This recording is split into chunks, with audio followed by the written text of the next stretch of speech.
This is the best of the Good Advice podcast, the top 10 best episodes from the last 4 years of the Good Advice podcast. Thank you guys for tuning into the podcast, and I hope you enjoy this episode. And don't forget, you can catch our weekly episodes on the Good Advice podcast on any platform you listen to the show, as well as on our YouTube and LinkedIn pages.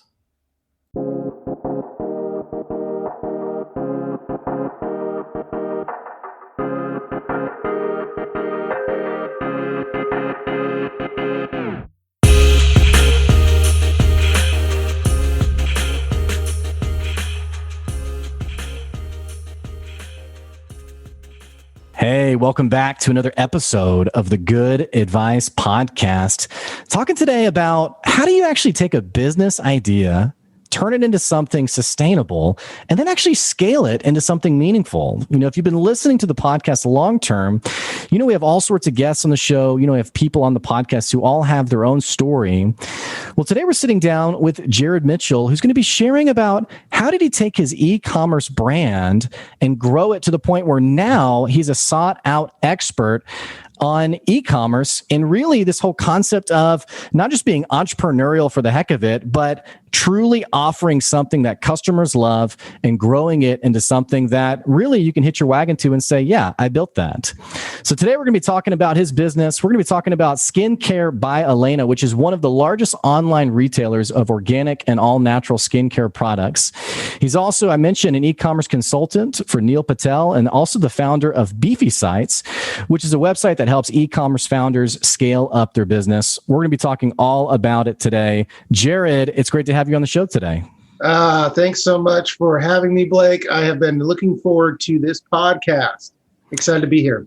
Well, it's always a treat to have someone who, you know, I was actually just talking to someone about this morning on how it's different to talk about business compared to like someone who's actually built a business and now has like their sort of retrospective insights. So I'm really excited to sit down today and talk to you about really the journey, and for our listeners, for them to be able to get some insights on like, okay, what does it really look like to grow a sustainable business? Now, we mentioned already, you're the co-founder of Skincare by Elena, over $30 million in product sales. You've built this thing that is obviously very incredible. Tell me a little bit about yourself. Tell me a little bit about the business. You know, who is Jared Mitchell? Sure. The new figure that we just researched is 50 million. I need to update all my stuff. And that doesn't include Amazon.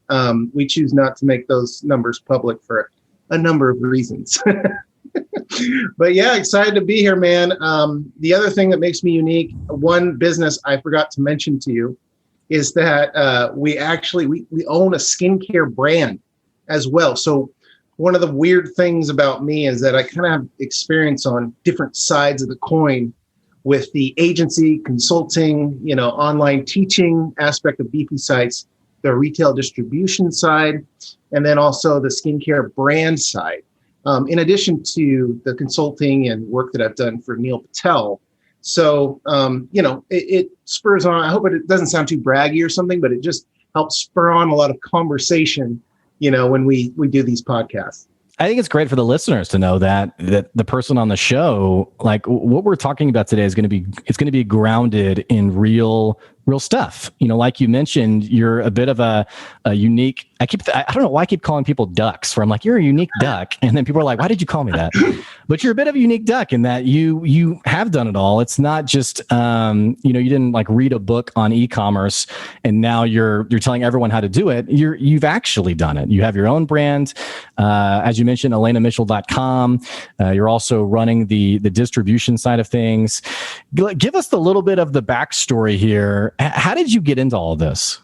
Yeah, it's a really interesting backstory because I used to play music in a band on Interscope Records professionally, and that was going to be my career. Mm-hmm. And we were signed a major label record deal a long time ago. I won't say how long, but it was long enough that we received a nice sum of money, and that was back when the music industry was different and people still purchased CDs.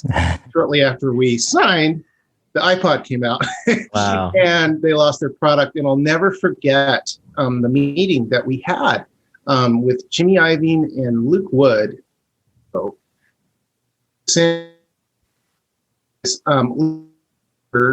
Your A&R guy, he's actually going to go start another company with Dr. Dre, some headphone company. So we lost him to Beats Audio. And from there, the music thing just kind of didn't work out. But yeah, so I was left in a position where music wasn't, an option for me moving forward. So I was sort of forced to figure out what to do next. And that was kind of in a time when the economy started sloping as well. My wife, Elena, we both met in college, and she had received esthetician training, which is facials, waxing, all that stuff. So she was selling product lines out of her room. I said, maybe I should build you a website. And I started thinking about that. So I went to Costco because I was surfing like 3 times a day and had nothing to do. And they used to have flyers on the side that said how to build a website, like next to air conditioning and vacations. So I grabbed one and I went home. I built her a website and I started selling the products that she's retailing in her day spa space over a shopping cart. And that was sometime around 15 plus years ago. And I just rolled my sleeves up and I figured it out. Let me ask you something, because this is such an interesting story. And I love stories like this where you describe it so, I don't want to say casually, because obviously, you're very experienced at the time. You knew that you had an opportunity ahead of you and you thought, yeah, let's jump into this and see where it goes. It's amazing when I talk to people who they tell sort of this casual version of a story of like, yeah, I tried this. And the reason I'm pointing this out is because we just came out of, or knock on wood, we're out of a global pandemic that has totally changed how people do business. And so you were in a band where the CD sort of lost its luster, I guess, which by the way, my wife and I, we were going through like some old storage boxes and we found her, what's it called? Like it's not leather, but it's like the cloth bound with like all the discs in it. And, you would organize it like based on like your favorites or maybe alphabetical, but we were like, oh my gosh, this must be worth something. I'm sure it's not worth anything, but we were so amazed because when the iPod came out, obviously no one had that in their car anymore. But so you had this big disruption to your business. And I love how you frame the story of, yeah, I saw another opportunity and jumped into that. Connecting this with COVID, we have people who their world's been totally changed. And some people, the way they viewed their business is, I'm ruined. I have no future. I don't know really what to do now. Mm-hmm. But then there's other people who've really seen either a silver lining or they've just found new opportunities. Do you see any connection there between your story and like what people are facing right now in terms of, okay, I was doing this and now I can't, and sort of having that mentality, that optimism of, okay, what am I going to do next? I mean, do people need to grab like a surfboard and just kind of clear their mind, or what's the best way for someone to be optimistic and open-minded to that next opportunity, which could be like it was in your case? I mean, it was pivotal. It was the beginning of this really amazing story.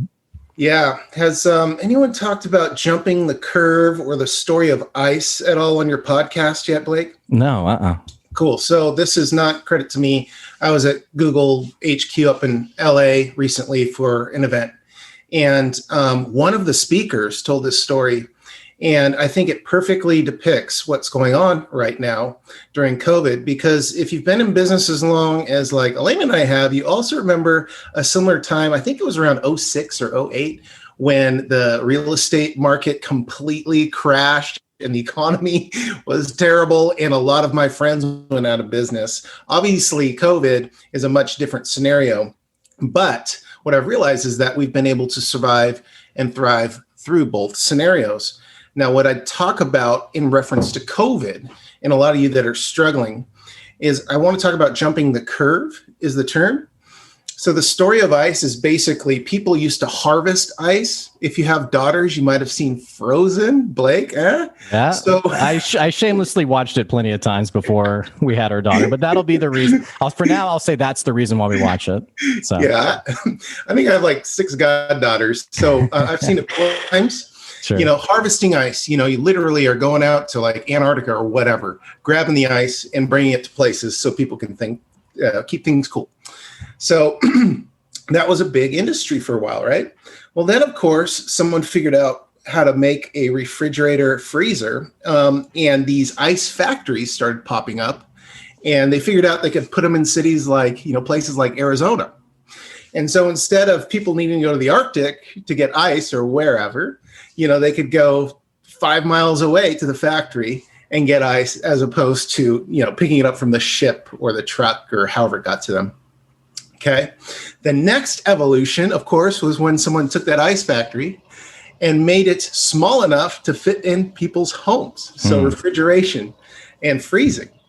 Then the factories, of course, went out if they didn't get into refrigeration, and people can do what they do now and just go over and make a cocktail when they stick their glass underneath the ice maker. And so the story of ice to me is fascinating because you could see how the industry sort of jumped the curve 1, 2, 3 times. And who knows what the future holds for, ice. But the point is, whichever industry you're in, is there like a curve jump going on? I think many of us have seen this during COVID. And to be honest, that's something that I have been thinking about a lot lately for the direct to consumer channels and the distribution channels that currently exist.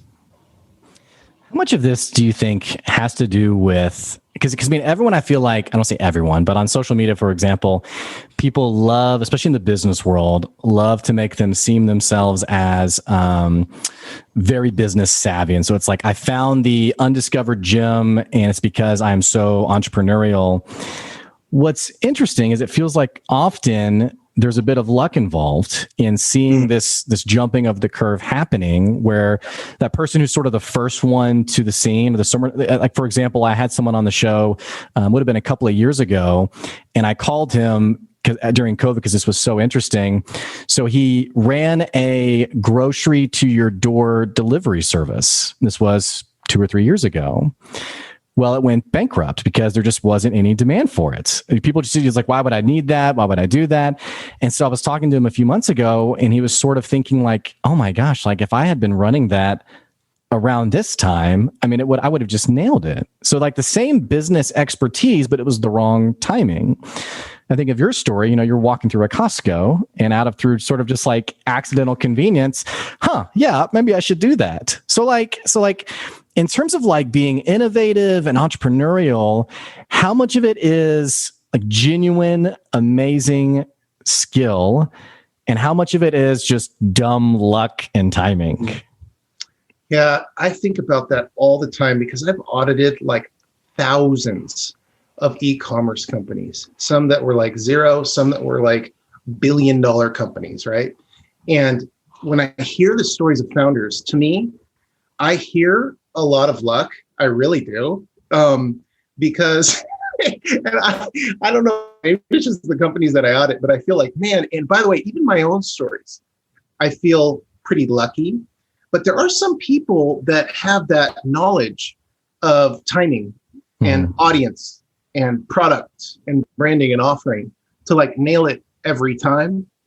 I personally have never been that guy. I always have to like blood, sweat, and tears through something and require a little bit of luck. But I think what's important for the listeners today to this podcast to know is even if you're feeling lucky or unlucky, that's not going to determine the long-term success of your business. Okay. Like you're here now, you're probably listening to this, already have product or offer, you're probably wondering, how do I scale this thing? How do I get bigger? Right. So, for me, at the end of the day, if you can bring uniqueness to your audience, if you are finding the right need and filling it to the right audience that has the demand, and you're creating a real business, not a fake one. Maybe we'll talk about that later. And you're in an industry that you are passionate about, you're going to make it. I really believe it. One of the biggest problems that I see when I'm auditing companies is guys are like, It's usually guys for whatever reason, like, let's get into this industry, and they know nothing about it. And some guys are pretty good at like scaling a company, but it never has staying power. They always like end up selling it, which can be cool. Or it just kind of like fizzles away or goes out of business. I don't know. So let me ask you more about this, because I love the way you phrase this unique offer. We talk a lot in the business world about differentiation. How are you different? How do you stand out? Whatever your flavor is of that expression. And two things I think you said that are really interesting. One, it feels like often people think they're different. Like in their mind, like, oh, we're so different.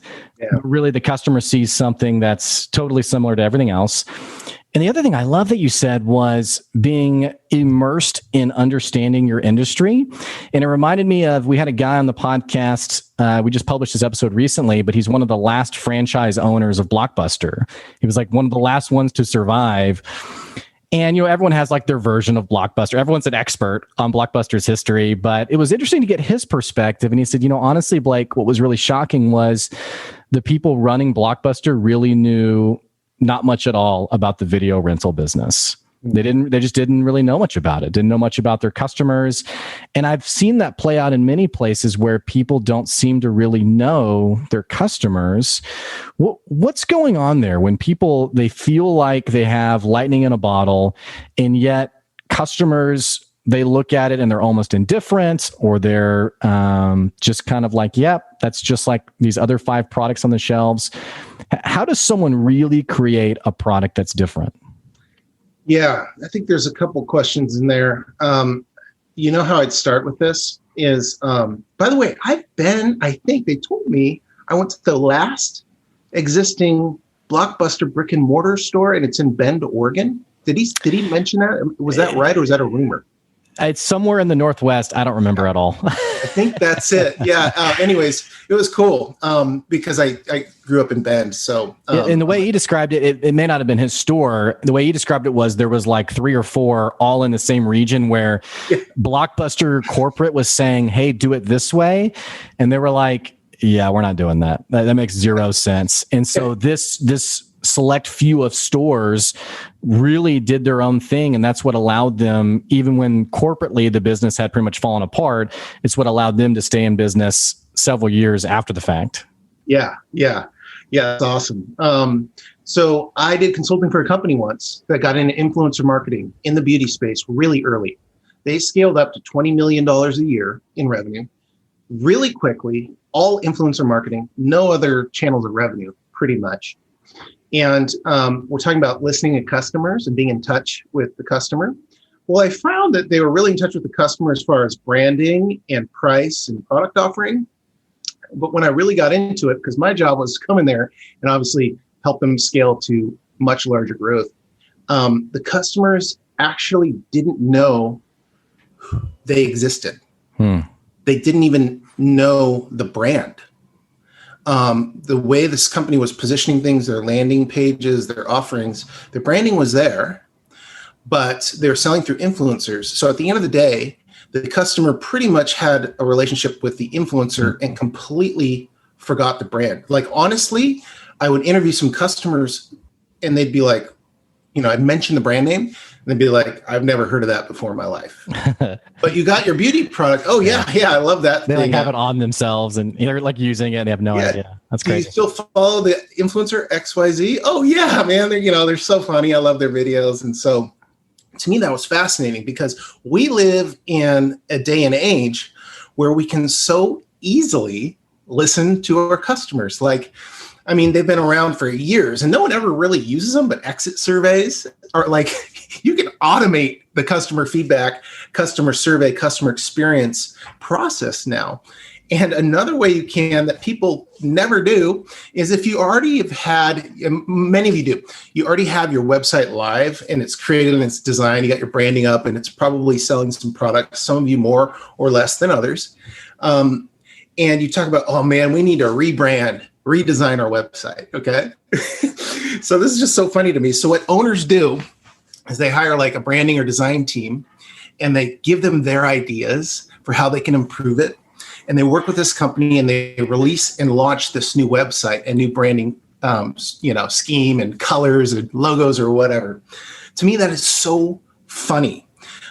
Blake, how many times do you have designed since starting and launching it in the last 15 years? Just guess. Ask that one more time because your video dropped. Oh, sorry. Yeah. How many times over the last 15 years do you think I've rebranded, designed my website? 15 years. 15 years. Okay, hang on. I have your website up. So I'm going to go with my gut here. I'm going to say twice.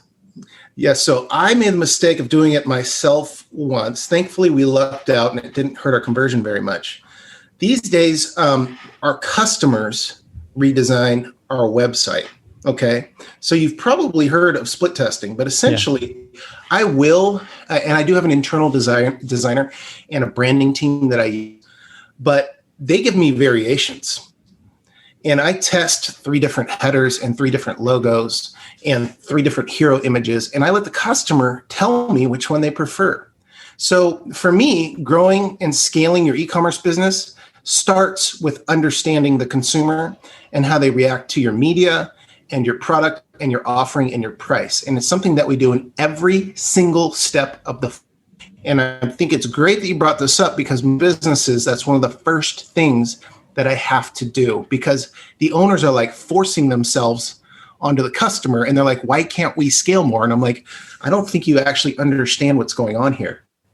Do you feel like this is an issue across like the entrepreneurial landscape, this whole like, and I don't know if we'd call it even ego, but where business owners say like, this is what the customer wants, but then you talk to the customer and they're like, no, I don't want that. And sometimes the way I've heard this phrased is the Henry Ford quote. Like if I asked the customers basically what they wanted, they would have said faster horses. And so I've heard people say this as like a reason for like, well, the customer doesn't really know what they want, yada, yada, yada. The only problem with this quote is that Henry Ford never actually said it. It's not a real quote. I don't know if you know this. And for me, it's kind of funny because it seems like a lot of times we try to make our customers dumber than they are, or at least a little less aware of what they actually want. You're saying we should really lean into our customers and let them drive the innovation of our business. Oh, I think so, because I'm a big let's create a real business, a long-term business guy. And it's just my personal opinion that there are plenty of dumb customers out there. I just don't see the staying power in those people. They're so easily persuaded by us at this moment. Who's to take them away? Mm-hmm. I want the smart customers, the ones that can do the research and figure things out. Because to me, year after year, time after business, those are the longest term customers. If you can persuade them, you can keep them. Well, something we were talking about the subject of differentiating and like what's your niche and how do you create sort of this uniqueness factor of your brand. I want to talk about something that it stood out to me at least as a unique factor of your business. And I think this is intentional. So looking at Skincare by Elena, I mentioned it's one of the largest online retailers of organic and all natural skincare products, which if I wasn't married, I probably wouldn't think anything of it. But I am married and my wife is actually particularly passionate about all natural organic skincare products. Was this intentional in terms of the niche of your business? Absolutely. I'm huge about starting out. If you're a startup and you are bootstrapping everything like my wife and I, and you don't have Uncle Harry's deep pockets, VC backing you, I'm a big fan of starting in a niche. And, I don't want to just start out selling knives. I want to start out selling knives to movie fans, Rambo knives to like nostalgic movie fans, like I really want to hone in an audience in that niche. And we've since sort of broadened some of the messaging of some of our stores. But on the brand side, I think a lot of you who are listening are probably more brand owners than retailers. There's some products that we sell that I've made with my own hands. My son has made with his own hands These are patents. You can't really see them. Actually, I'm going to like raise them up on the wall behind me. We have patented products, and that gives us strength because A, we have a unique product offering that we made based on the feedback of our customers. B, people technically can't copy us. And C, I can write off all of the R&D tax credit time, which essentially protects me from paying a lot of money in taxes, creating another essentially salary for us as the inventor. It's pretty amazing. And I feel like today's culture, and again, and I don't want to discount your expertise in any way, but again, going back to that comment on like timing and the right timing, it feels like people are becoming more and more interested and passionate with all natural, organic. In fact, a article last week was published saying that the majority of top makeup brands have toxic forever chemicals that are widespread within them. And for our listeners who don't know what a forever chemical is, it's essentially a chemical that you ingest or put on your body that you don't realize actually stays in your body for a significant period of time.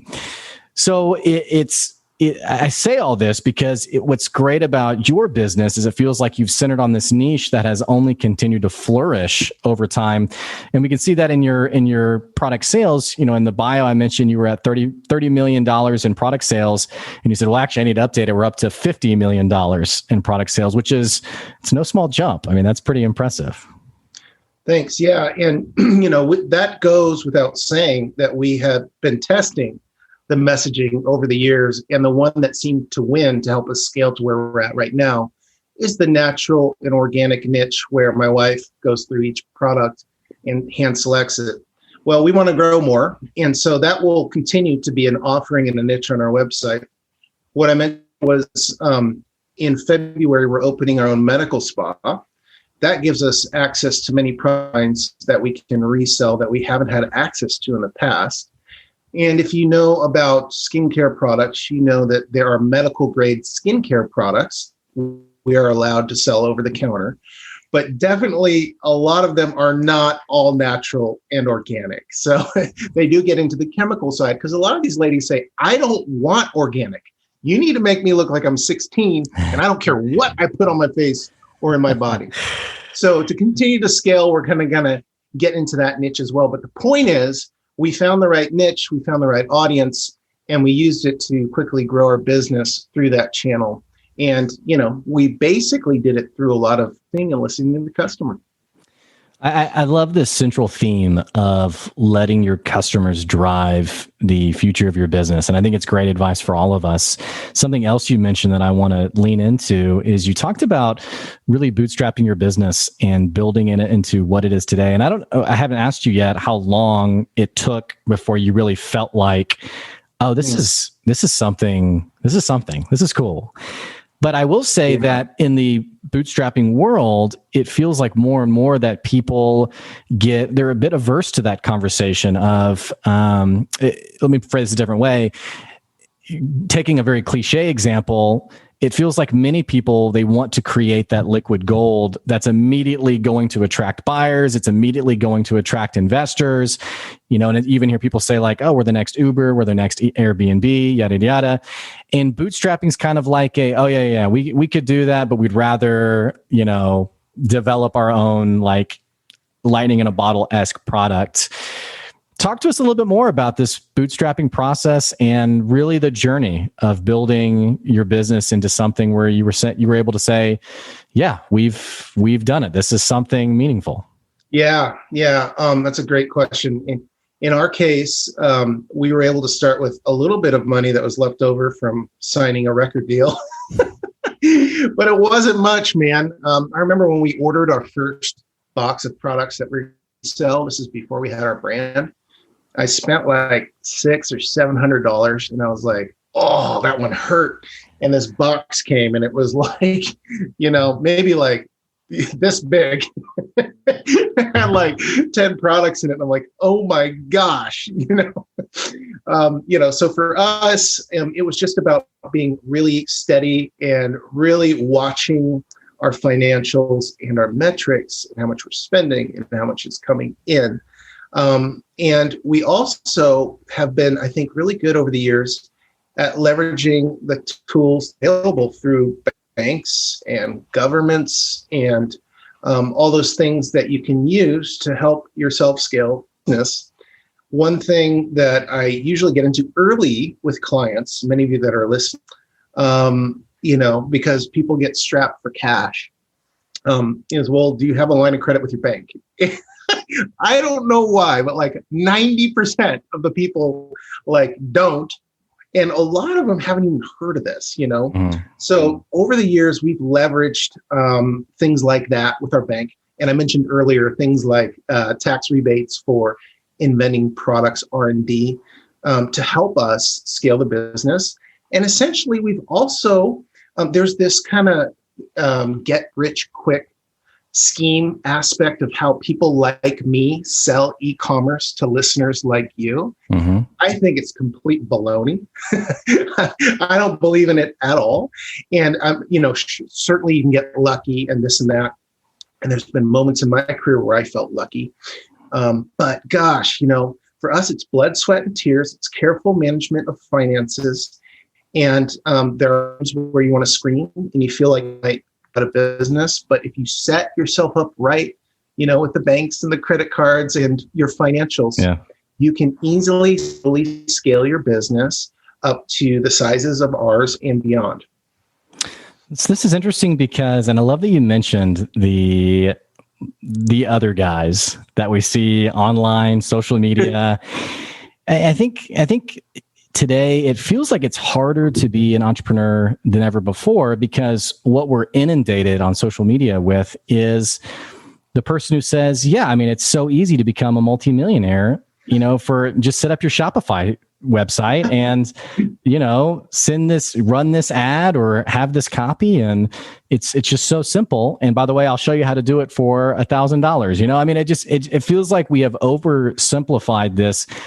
And I was just in a conversation with someone about it this morning, where I keep having guests like you on the podcast who have made it, in the sense of what my listeners would think about in terms of what they want eventually, which is that business that is self-sustaining in the sense of it pays your bills and it is a fuel for the lifestyle that you want. It feels like I keep having people like you on the show who isn't saying, oh yeah, just send this email to your mailing lists and you're going to have the website of the business of your dreams, but who keeps talking about this theme of hard work, time, leaning into your customer, and really just understanding that it is blood, sweat, and tears, not, whatever simple way we like to describe it. I don't know. It's it's interesting how I keep hearing this. Yeah, I feel like what's sold to us is if you follow, the entrepreneur scene in social media or whatever, you're sold this dream of Ferraris or private jets, or I feel like every ad is centered around those, like a guy sitting in a Ferrari, or like a guy in a private jet, I'm just like, okay, that's cool. I mean, a lot of people want those things. I'm sure I do at some point too. I just got back from Hawaii. We were there for 2 weeks. We did not fly first class, but my whole family was there and I didn't have to work much while I was there. To me, that's the dream. Okay. So what I get into with people a lot is you've never, ever really feel like you've made it. Okay. So I know guys who are billionaires and they still work, and they'll admit to you, I should probably retire. But you can always make more. It's just like human nature to not be ever really fulfilled by material things like money. So I don't care how much money you will ever make. I don't think you're ever going to really feel like you've made it. And this is something that I struggle with. So one exercise that I talk about a lot on podcasts, and something that really changed my life. I heard at church one Sunday, which is really weird, but I applied it to business. And he was talking about Thomas Jefferson, or maybe it was Benjamin Franklin, one of those guys. Doesn't really matter. A guy that's noteworthy, wrote his eulogy and his epitaph by the time it was like 25 or 30. And so I had to Google what eulogy was and what epitaph is. And one of them goes on your gravestone, and one of them's the speech they read at your funeral. Mm-hmm. Like, not many of us know this, because you haven't really thought about it. And so I was like, and then the guy said, rewrote it 3 or 4 life. So I was like on that path, like scale and make more money. And I sat down, and it was like years ago, happened to be in Hawaii. We were on vacation, and I wrote it out, and it had nothing to do with money. It had everything to do with what I really wanted, which was to be able to take time with my family, raise a family, take time off, be making money while I was not working, which is another, common theme in the industry. So for me, I've sort of realized what that looks like, and I could care less whether I'm in a private plane or a Ferrari. Matter of fact, I kind of don't want to be. I feel like it's a more money, more problems thing. For me, it's the fact that at 11:30 a day, I can break and I can go surfing and come back to work and, do some more work and have that freedom. Mm. It reminds me of my very first marketer for my business, very first one. We were working together, and he said, "Okay, Blake, I need you to go to the tallest building in your city and rent one of the condos. And basically, we're going to design your product with you filming yourself in this condo and implying that it's yours and that you've made it." Yeah. And I remember thinking, like, actually, I remember telling him, like, that's not me, and that's not honest. And he said, "Wow, you're really naive, because that's what sells." But the more I've talked to people who are in your position, the more I've heard it's less about the Lamborghinis, and it's all the more about really diving into what your customers want. And the more passionate you are about solving their problem, the better off your business seems to be. Yeah, I think so. I think the real business thing is a big theme for me too. Just making sure that if you're a person, you don't have to hire a branding company to write a fake story for you about your brand, that your story can actually be real and genuine. Mm-hmm. That does exist. I know I have clients that have hired teams to write a fake story for them of how the brand started, And so I don't want to discourage you if you're in, a vertical that you don't necessarily have a passion about. That's not like a business killer. You can still do it. I'm just saying, it's a little easier and a little more fun and a little more like enjoyment in life, like as a person or human being, if you do. I love it. Well, Jared, we are unfortunately out of time today. This has been such a great conversation. I feel like there's so much more to unpack. So we're going to have you come on again sometime later in the year. I'd love it, man. Yeah, this is great. Well, for the listeners who have been tuning in, they're thinking, okay, I like this guy. I like what he's talking about. I want to learn more and maybe even buy one of your products. What's the next step? What should people do? Cool. Yeah.